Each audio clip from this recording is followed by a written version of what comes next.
Oh, who's, yeah.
Good morning, good morning!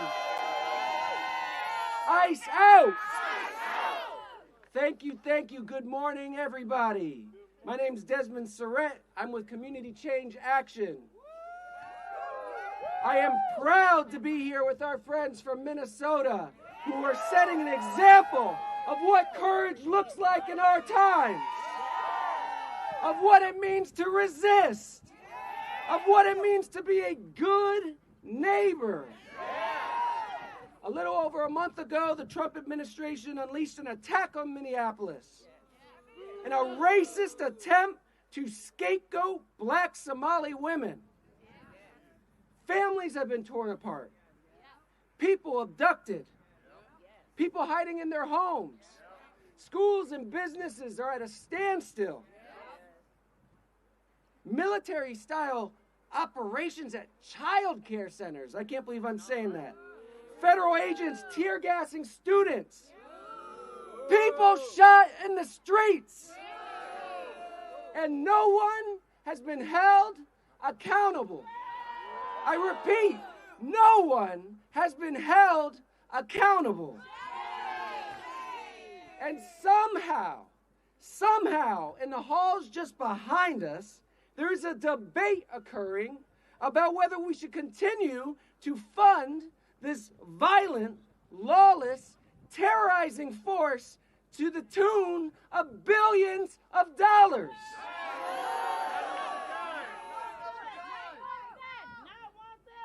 For anyone with a heart or a moral compass, there should be no debate.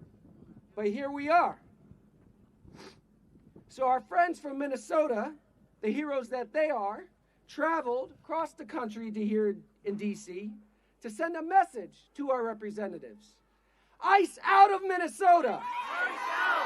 ICE out of everywhere. ICE out. Not one more dollar for ICE. And I want everyone here to know that Minnesota is not alone. What Trump is doing is deeply unpopular. From Minneapolis to Los Angeles to Maine, families and neighbors are standing up and bravely confronting these violent attacks by ICE, putting their bodies on the line, opening their doors, sharing groceries and medicine, closing their wallets to businesses that support ICE. The least our representatives could do is confront this administration, use the power of the purse, and cut off the flow of funds to ICE and CBP. And while our families are stretching the dollar in order to survive this affordability crisis, the Trump administration has robbed our kids and families of the money they need to survive. They took away our Medicaid. They took away our food stamps.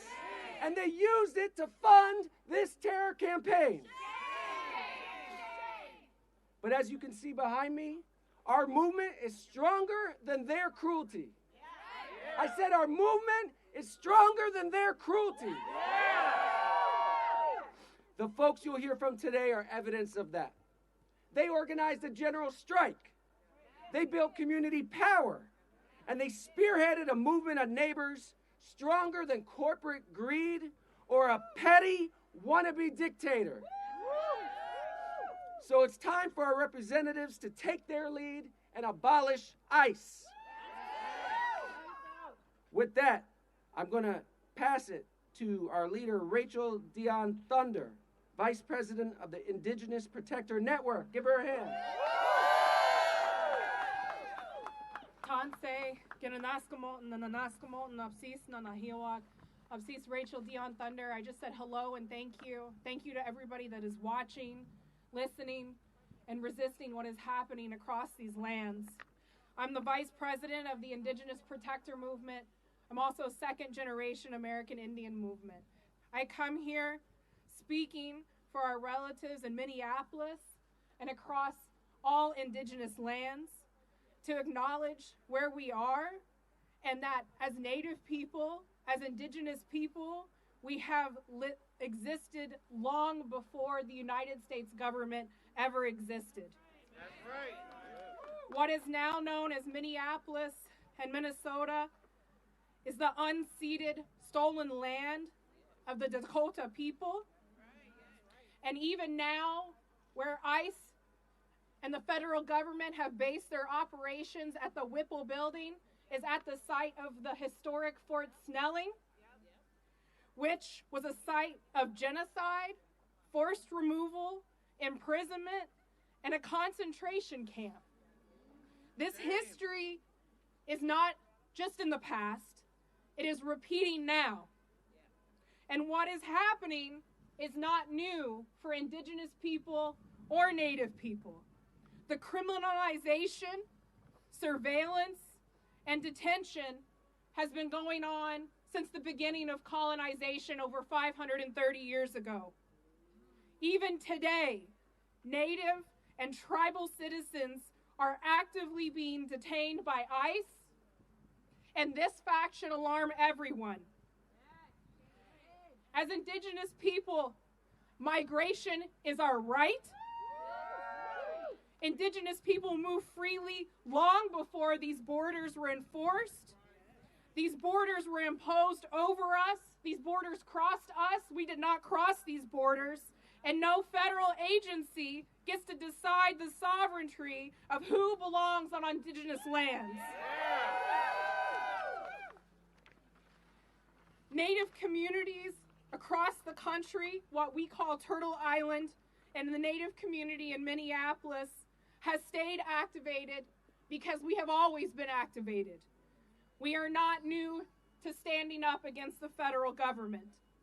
Even today, there's organizations that are helping with mutual aid, community safety, collective care, and we protect each other because history taught us that we had to. I can speak even from my own legal observer work in Minneapolis of being threatened several times by ICE agents that they would arrest me, that they would break my windows if I continued to record them legally on my phone. I want to name what is happening.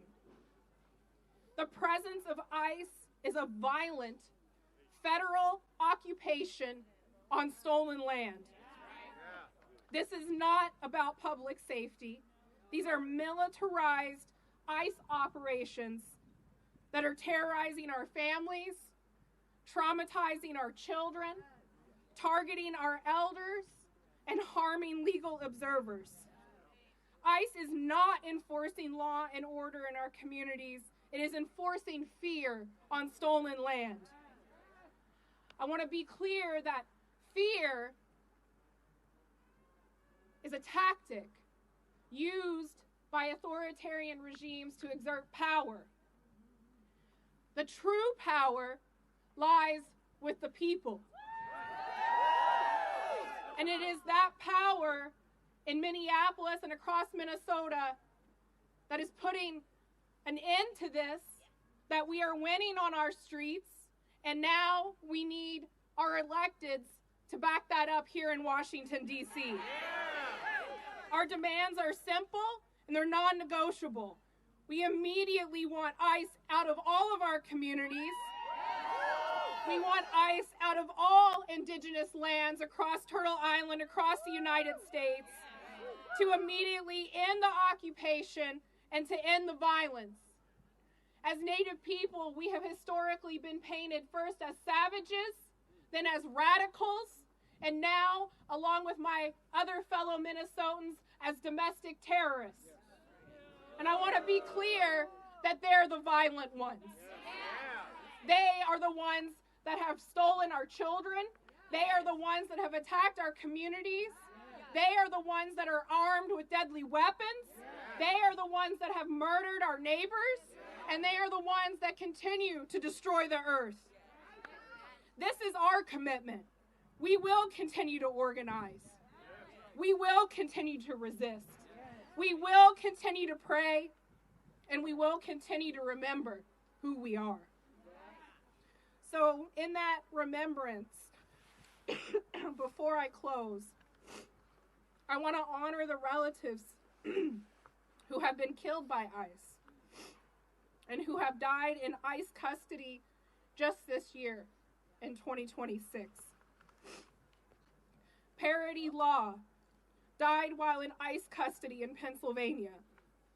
Keith Porter, fatally shot during a federal law enforcement operation in Denver, Colorado. Herbert Sanchez Dominguez died while detained by ICE in Georgia. Victor Manuel Diaz died in ICE detention in Texas. Luis Beltran Yanez Cruz died after being held in an ICE facility in California. Luis Gustavo Nunez Caceres died while detained by ICE in Texas. Gerardo Lunes Campos died while in ICE custody in the United States. Alex Preddy, publicly executed by federal immigration agents in Minneapolis, Minnesota. And Renee Nicole Good, fatally shot by an ICE officer in Minneapolis, Minnesota. At this time, I want to take a moment of silence.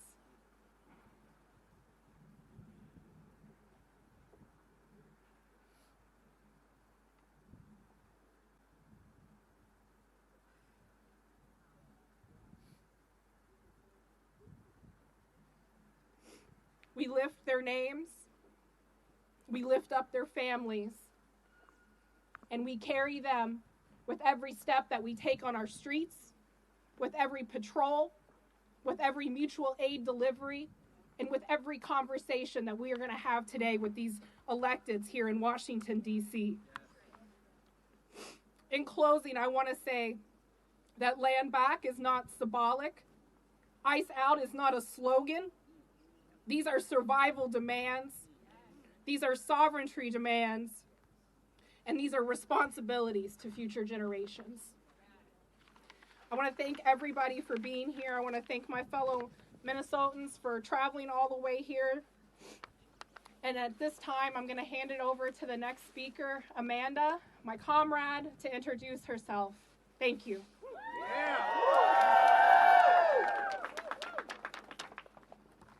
Hello, and thank you for being here today. My name is Amanda. I am very loud. And I am the director of a child care center in Minnesota.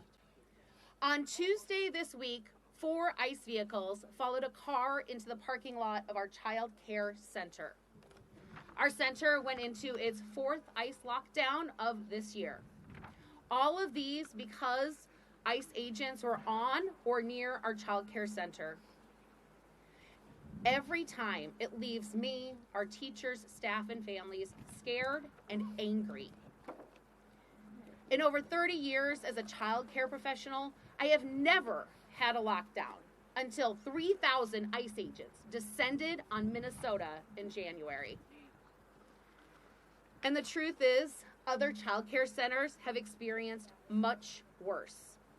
They have had ICE agents take teachers and parents from their buildings. They have had multiple families abducted by ICE, and they have been hounded and harassed daily.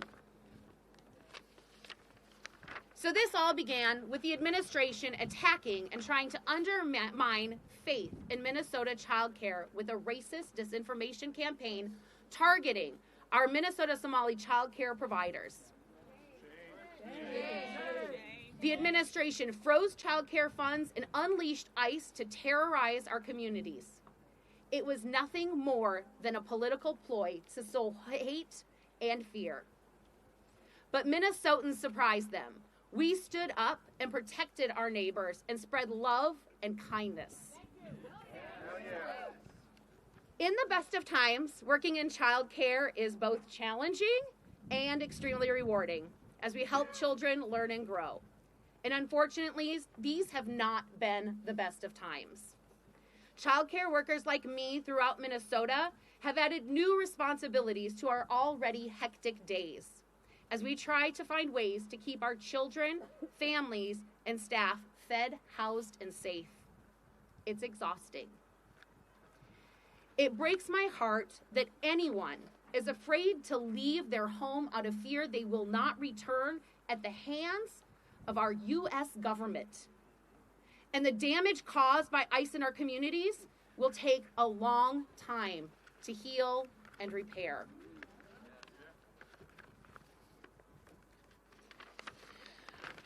Our number one priority in childcare is to ensure that children are safe, loved, and valued.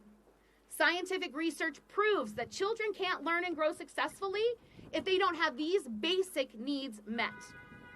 And living in fear means you are not safe. And children in Minnesota are living in fear regardless of race or immigration or citizenship status.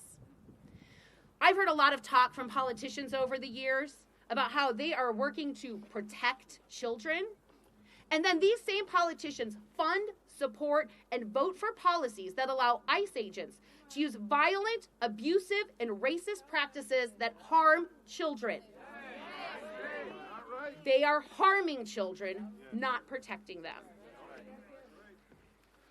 And to our elected leaders, if you truly want to protect children, don't vote for a bill that provides ICE with more money to continue harming those children and families. If you truly believe in protecting children, invest that money in children and families and work together with us to make sure each child is safe, loved, and valued every day. Thank you. I am going to invite Erica up to lead us in some chants.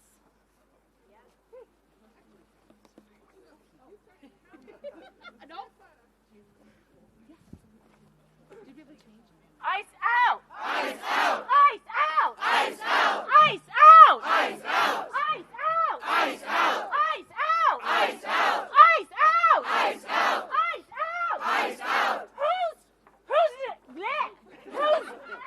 friends? Our friends! Who's friends? Our friends! Who's friends? Our friends! Who's friends? Our friends! Who's neighbors? Our neighbors! Who's neighbors? Our neighbors! Who's neighbors? Our neighbors! Who's childcare centers? Our childcare centers! Who's childcare centers? Our childcare centers! Who's childcare centers? Our childcare centers! Who's schools? Our schools! Who's schools? Our schools! Who's schools? Our schools! Who's streets? Our streets! Who's streets? Our streets! Who's streets? Our streets! Who's kids? Our kids! Who's kids? Our kids! Who's kids? Our kids! Who's kids? Our kids! Whose families? Our families! Whose families? Our families! Whose families? Our families! Whose hoods? Our hoods! Whose hoods? Our hoods! Whose hoods? Our hoods! Whose churches? Our churches! Whose churches? Our churches! Whose synagogues? Our synagogues! Whose synagogues? Our synagogues! Whose synagogues? Our synagogues! Whose mosques? Our mosques! Whose mosques? Our mosques! Whose mosques? Our mosques! Whose stores? Our stores! Whose stores? Our stores! Whose stores? Our stores! Whose streets? Our streets! Whose streets? Our streets! Whose government? Our government! Whose government? Our government! Whose government? Our government! Whose government? Our government!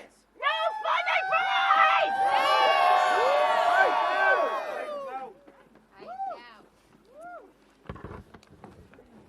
Hello, my name is Peg Nelson, and I have been a teacher in the Columbia Heights Public School District for the past 33 years. In my 33 years as a teacher, I have never experienced any disruption in learning or threat to any of our students' safety like the current ICE occupation in Minnesota. These actions have changed the very fabric of our Columbia Heights schools and have made every student, teacher, parent, community member less safe. Columbia Heights schools and all of us have adversely affected the learning and impacted all of the students regardless of their immigration status. It is not normal for elementary age kids to see a large portion of their classmates gone. It is not normal for our hallways to have refrigerators, freezers, and stacks of boxes with food and supplies for our families that are afraid to leave their homes. While teachers are trying to maintain normalcy for our students, there's a level of fear constantly that permeates our buildings. Many families are afraid to send their children to school. One day last month, we had 200 students absent from our school out of our 570 students. On average, we have about 130 students absent each day from our schools. They're afraid to come to school. Our school population is 66% Hispanic. They are being disproportionately impacted. Our district recently began offering an online option for our students who do not feel safe coming to school in person. But as COVID showed us, virtual learning is not the same as being in class. Students fall behind because they're unable to attend the class safely. A colleague who teaches special education at our high school reported they had immigration agents actually pull vehicles into the courtyard at the high school, and the agents were there in the courtyard where our students eat the lunch when it's warm, and the students could view that from their school windows. Obviously, the students were very bothered by the fact that the agents were on the property, and again, they felt unsafe. The colleague also reported that several high school students have been pulled over and questioned by immigration agents. One student who has a speech impairment reported that agents mocked them, that student, mimicking the speech impairment while speaking to that student. Agents asked him where the student's mommy was because they knew that student drove their mother to and from work because she felt unsafe.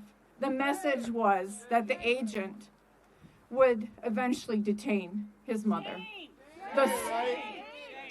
The student arrived at school shaking and crying from this terrifying and cruel encounter.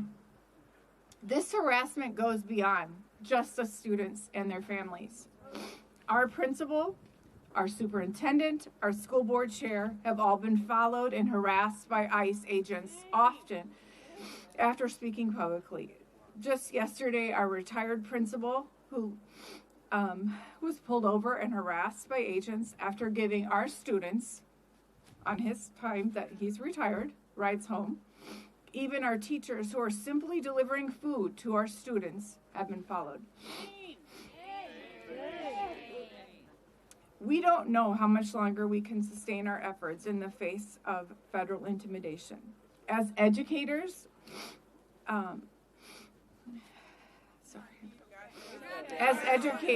for the sake of our children, we need ICE to stay away from our schools and out of Minnesota. If they do truly leave Minnesota, no child in America should go through what Columbia Heights and other schools in Minnesota have endured. Yes. ICE needs to stay away from schools everywhere. Thank you so much for listening today, and please welcome now Senator Erin May Quaid.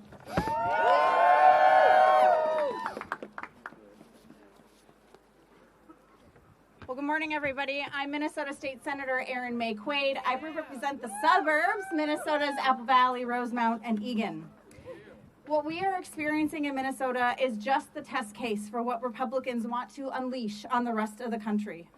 Republicans cut our healthcare funding, our food, children's cancer research, rural hospital funding, higher education, and to give billions of dollars to ICE. And all that money for what? To destroy our small businesses, detain our friends, kidnap our babies, and murder our neighbors. They're in the elementary school parking lots, sitting at the bus stops, chasing us inside our grocery stores, terrorizing our streets, haunting our hospitals, violating court orders, breaking our laws, and violating the Constitution. And why? Why are they doing this?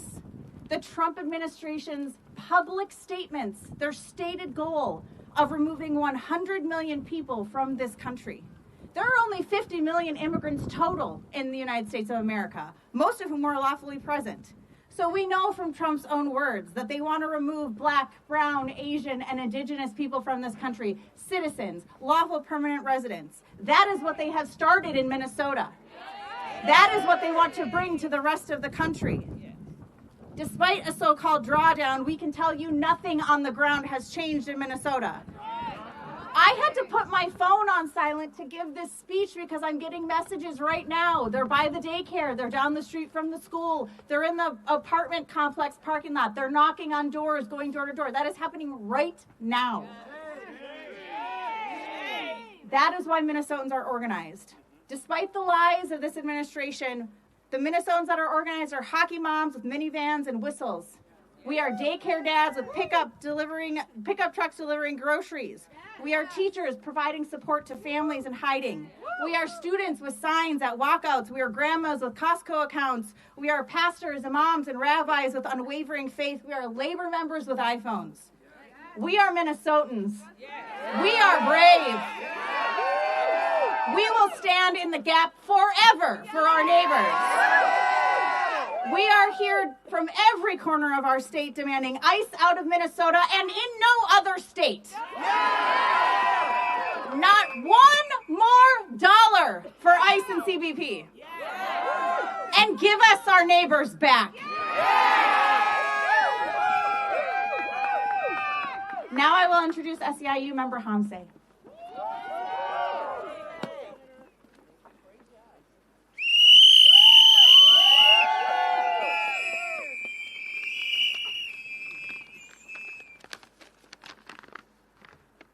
Good morning, everybody.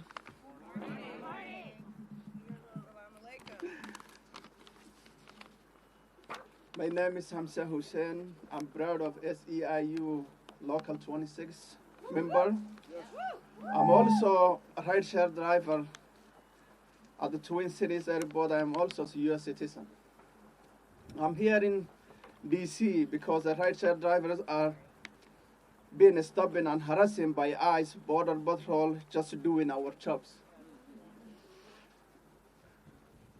We are not breaking the law. We are working, helping people get their flights and keeping airport running. We are not only one hunting on our states. An increased ICE activity has created widespread fear, anxiety, and public crisis. Many residents avoid daily activity like working, schooling, and seeking health because they are scared. No one should have to provide or prove their citizenship just earning living or go doctor or walking street. That's right. That is not what the country stands for. This is intimidation and profiling, not safety. Yes. We also mourn those who were killed by ICE. Their death shows how dangerous this situation is. And why we need to end this chaos. Yes. I'm here standing with my city. This has to stop. Our airport, schools, and communities should be a place of safety, dignity, and respect. Our tax dollars are to be used to reflect American value, not fear, not tear families apart or killing the citizens. We need ICE out of Minnesota. We need ICE workplace and out of Minnesota. Thank you all.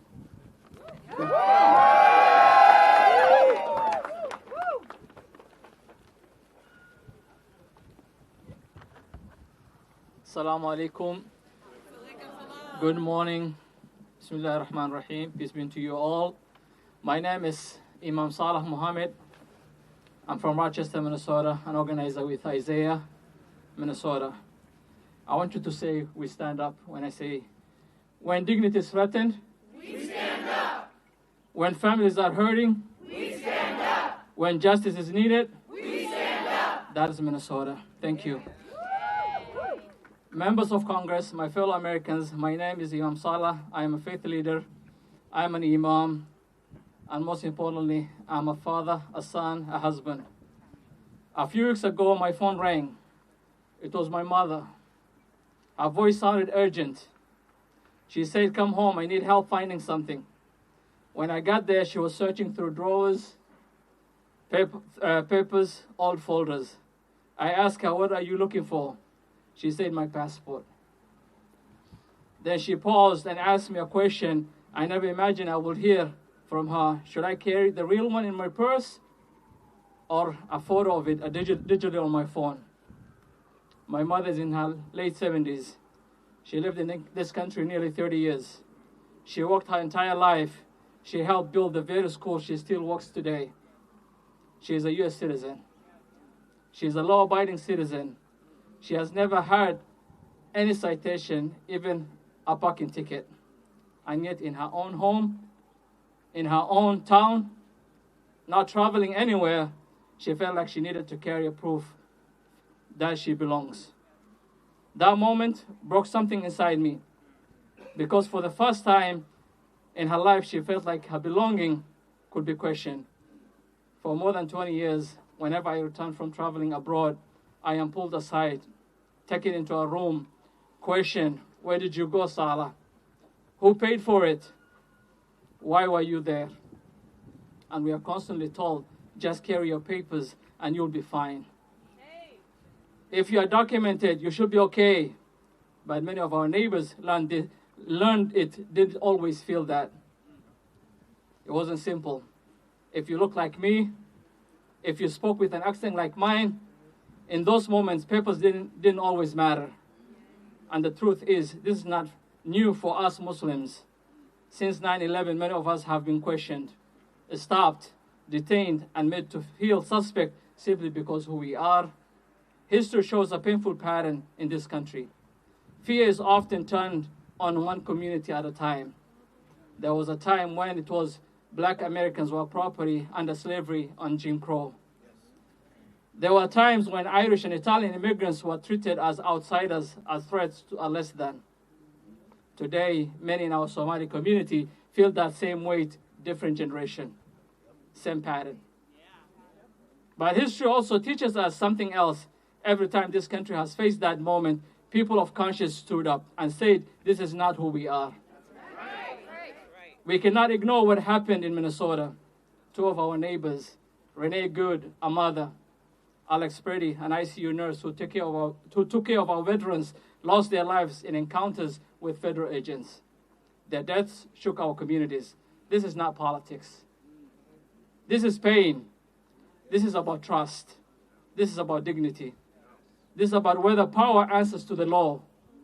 Because in a constitutional democracy, no one is above the law.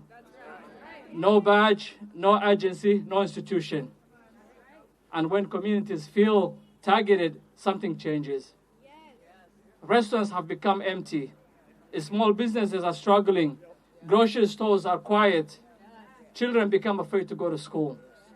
Fear enters our neighborhoods, and when fear enters, dignity leaves. Let me say this clearly. This is our country too. We work here. We raise our children here. We serve here. We build here. We belong here.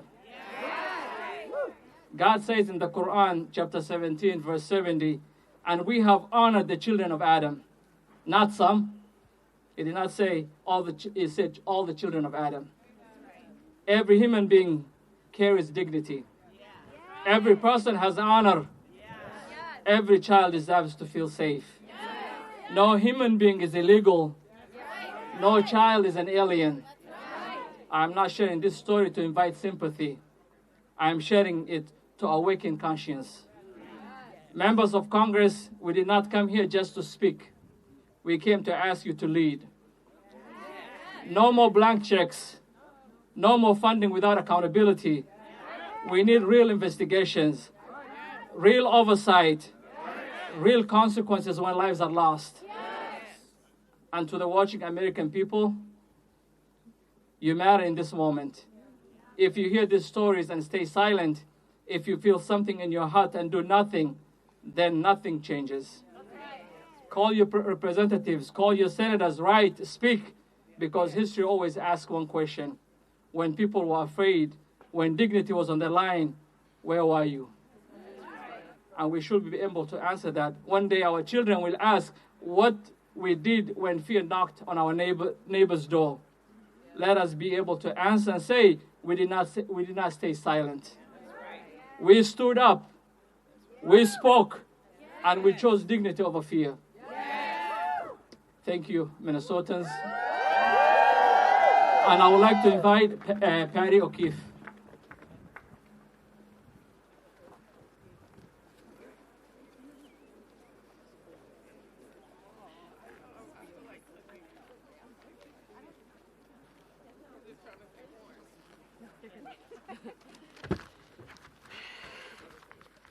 Hi everyone, my name is Patty O'Keefe.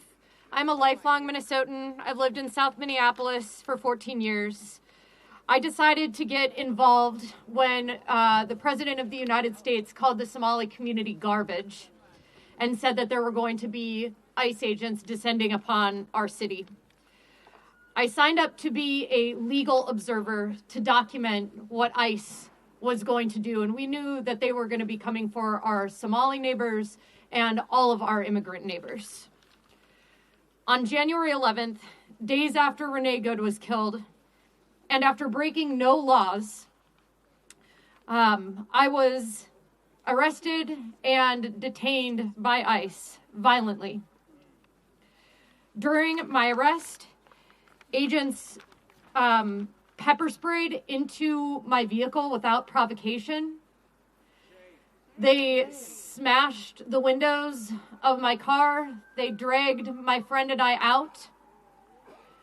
When they put me in the car, they started taunting me, mocking me. They made demeaning comments about my appearance.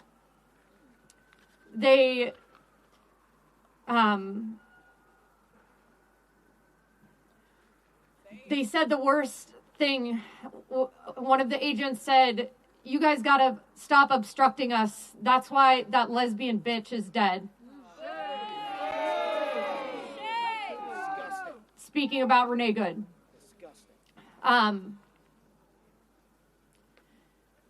It's hard to share honestly how that like made me feel, how that makes someone feel.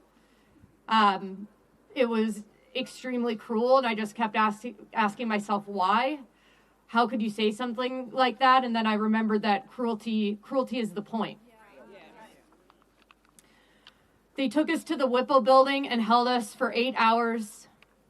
We were released without charges after that. While I was there, I saw people crammed into cells. There was no privacy for going to the bathroom. You had to beg for water and to go to the bathroom. I heard crying, screaming, pleading, "Let me go, let me go, let me go, please let me go." I heard a child crying, screaming.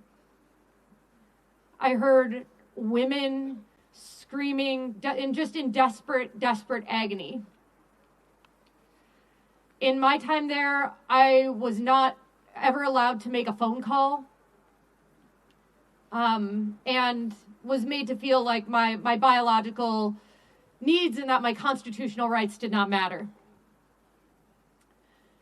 That was a month ago, yesterday. Since then, ICE has continued their campaign of terror. The quote-unquote drawdown was for optics. It was to shift the media attention away. Since Tom Homan came to Minnesota, there has been an uptick of legal observers that have been taken by ICE. They are still preying on our children outside our schools, our daycares, and at bus stops. Inside our hospitals. Our hospitals.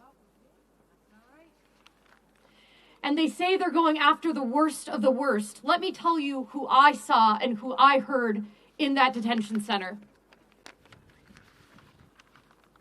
Women between the ages of 30 and 50 years old, mothers, many of them, children, men in their workwear, in their pajamas, our neighbors.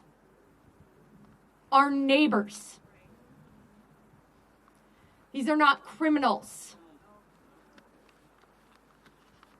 So no, it is not slowed down. And Minneapolis, Minnesota, will keep fighting back against this complete unraveling of our constitutional rights and of our dignity. But we won't let them take that from us, our dignity. We here today, we have left the communities that we are defending. We are all playing roles in our community back home. We have come here today to tell Congress that we need support. Yes. All the money that the GOP has stolen from us, from our health care, our child care, food assistance, has supercharged this campaign of terror in Minnesota and across the U.S. What is on the table today is an additional billions of dollars in funding. And to that, we demand not a penny more. No more. In Minnesota, we have been bravely confronting ICE. The least our Congress members can do is confront the Trump administration by using the power of the purse to curtail this campaign of terror. So, stand with Minnesotans. Stand with the majority of Americans. Stand with justice. And say not one penny more.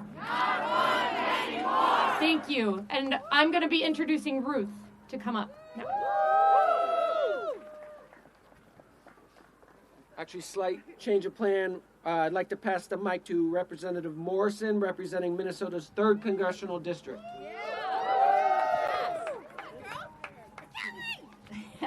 Good morning, good morning. Wow, this is amazing to see all of these people behind me who made the trip to our nation's capital. Yet again, doing what Minnesotans do best, going to incredible lengths to stand up, speak out, and protect our neighbors. I want to say how proud I am of our state always, but especially right now.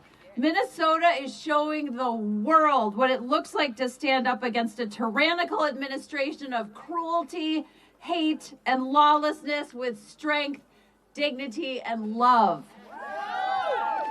You see it in the faces of everyone here. Teachers, small business owners, tow truck drivers, labor leaders, legislators, people who are using every resource, tool, and opportunity they have to try to help their neighbors. These are dark and harrowing times, but it is the unwavering strength and resilience and compassion of Minnesotans that gives me hope and fuels me every single day. So thank you to each and every one of you for all you are doing. You are making a difference. What's happening on our streets is wrong. The Trump administration's campaign of terror and retribution against the people of our state is wrong. Every single day, we are seeing unconscionable civil rights abuses, constitutional rights abuses, human rights abuses. I saw it last week when I performed oversight of the Whipple detention facility in Minneapolis. People in leg shackles, people sleeping on frozen concrete floors with no blankets, no real food, no real medical care. The cruelty and lack of humanity is a disgrace to who we are and is beneath what we should expect in the United States of America. What the Trump administration is choosing to do to human beings in this country is simply abominable. It's traumatizing our children, traumatizing all of us. And it's not only causing incredible emotional and economic harm, the violence and brutality and inhumanity we are seeing on a daily basis is damaging our moral well-being as a nation. And as we stand here today, I want to be so clear. My Republican colleagues who control the House and the Senate could stop all of this today. Not in a couple of weeks, not in a couple of months, right now. If they could show a fraction of the courage of the people of Minnesota, a fraction of their patriotism, a fraction of their fierce commitment to defending our democracy, our humanity, our dignity, our decency, our Constitution, and the rule of law. Minnesotans have stepped up for their country, and it is far past time that the Republican majority in Congress do the same. Americans across the country are demanding that Congress finally reasserts its power as a co-equal branch of government. We cannot give one more penny to ICE as long as this lawless agency is violating Americans' constitutional rights, blatantly racially profiling, brutalizing people, terrorizing our communities, traumatizing our children, and killing people in our streets and in their custody. ICE out of Minnesota and ICE off our streets. I'm going to keep pressuring my colleagues to stand up and do the right thing, and together we will keep fighting for a better, safer, stronger country. Thank you so much, all of you Minnesotans.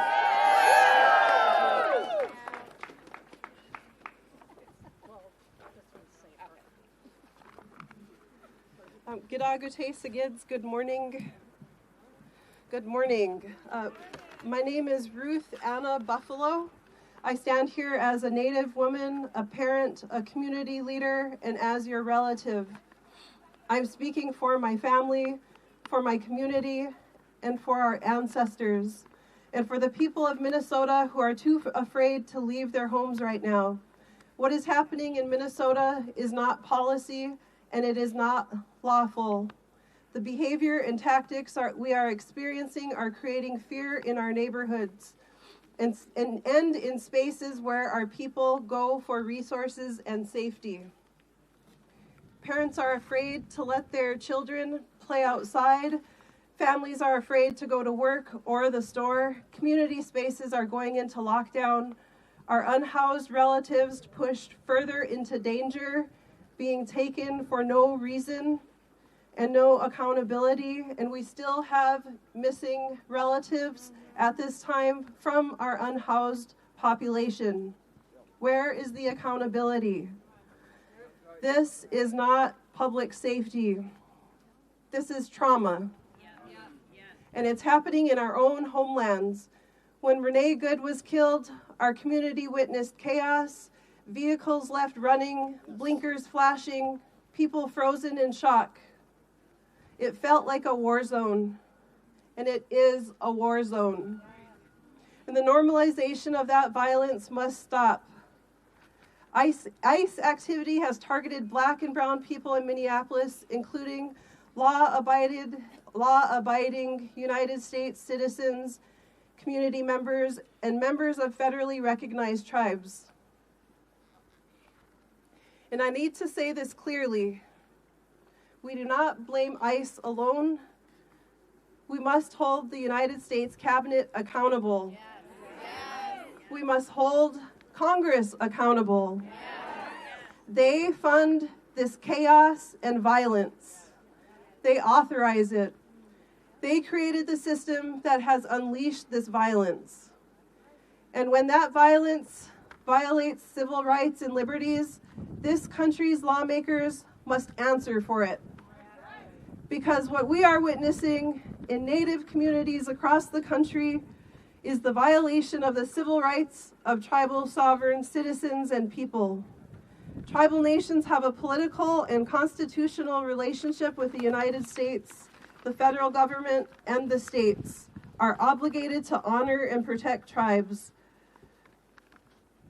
Although we stand shoulder to shoulder with our immigrant relatives, we are not immigrants to this land. We are the first peoples of this country. We are citizens and people of sovereign nations recognized in the United States Constitution. And yet our tribal IDs are ignored. Our sovereignty is dismissed. Our people are targeted, detained, and are still missing. That is a constitutional failure. We are in a constitutional crisis. Congress, the people in power, shape what this country learns about its own history.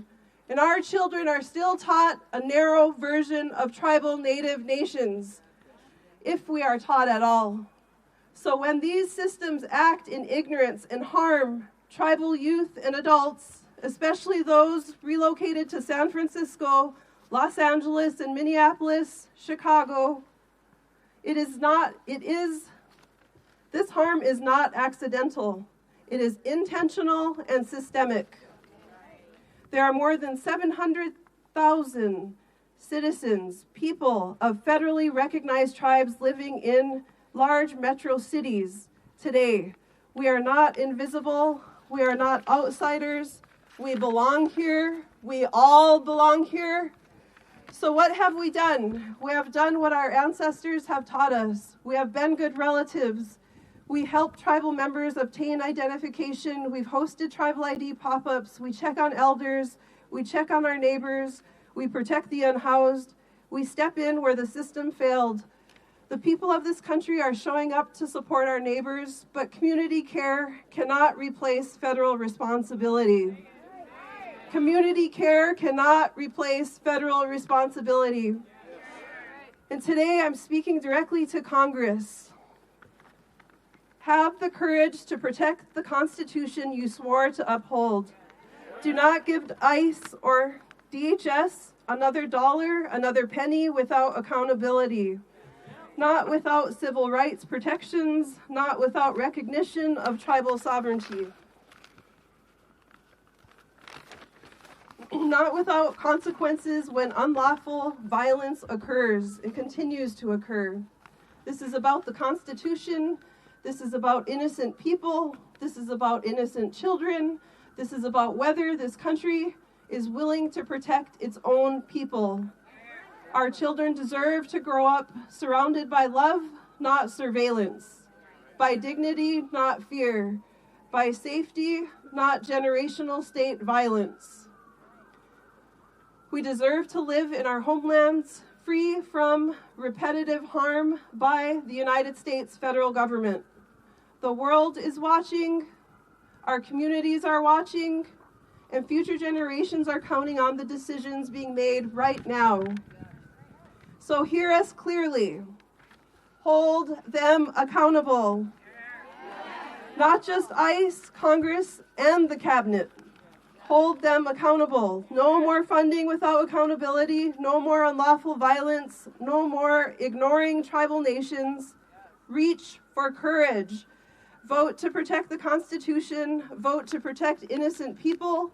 Vote to protect the future of this country. We are still here. We are sovereign, and we will not be silent. We are still here, we are sovereign, and we will not be silent.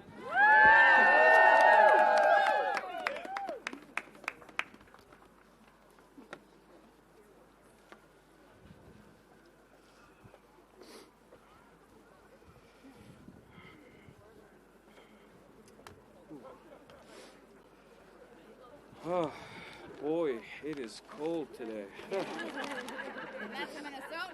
Whew. Yeah, that's coming from me. Jeez. Buenos días. Buenos días. My name is Samuel Hernan Cardoso.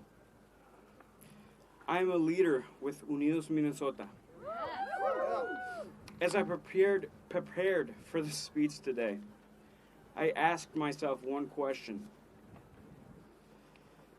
If I was alone in a room with members of Congress, how would I tell them? How would I tell them that regardless of this initial withdrawal and what people thought what was going on from... Sorry. You got it.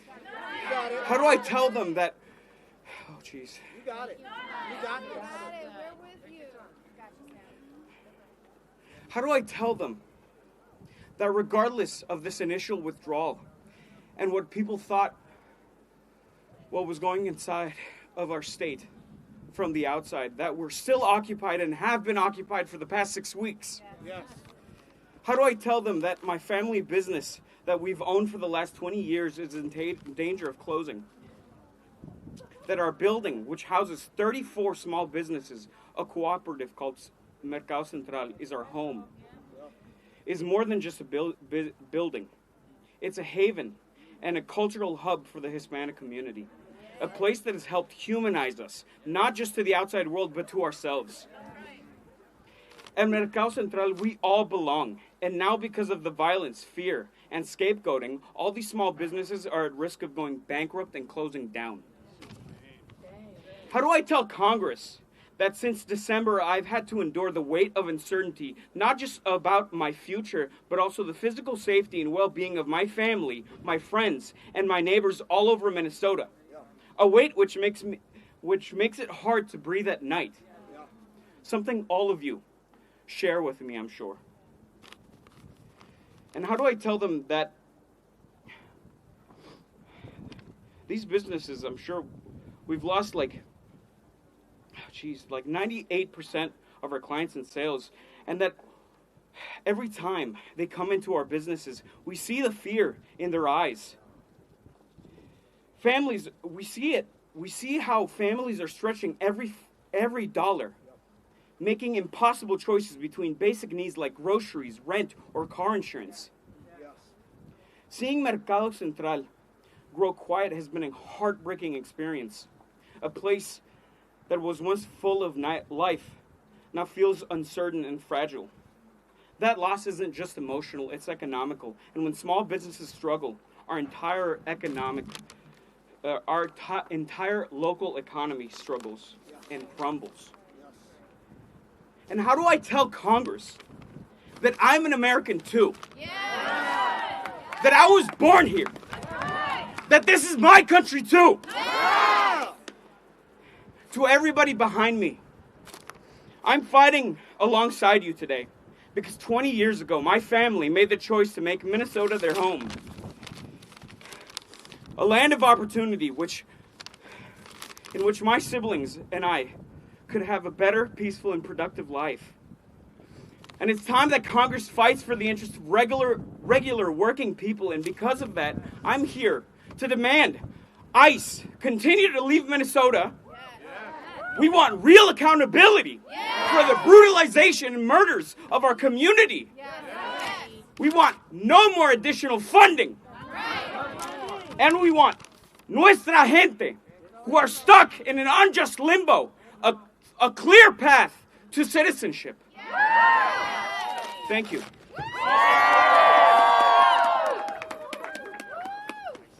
Thank you to our friends from Minnesota. ICE out! ICE out! ICE out! ICE out! ICE out of Minnesota! ICE out of Minnesota! ICE out of everywhere! ICE out of everywhere! Let's go tell Congress how we feel!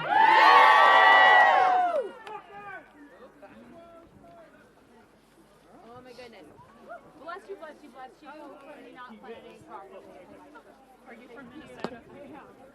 And I was like, it's way warmer here than it is there. I know, I was thinking, you're all like, you said that. Thank you for all. Just tell everything. You guys are so powerful.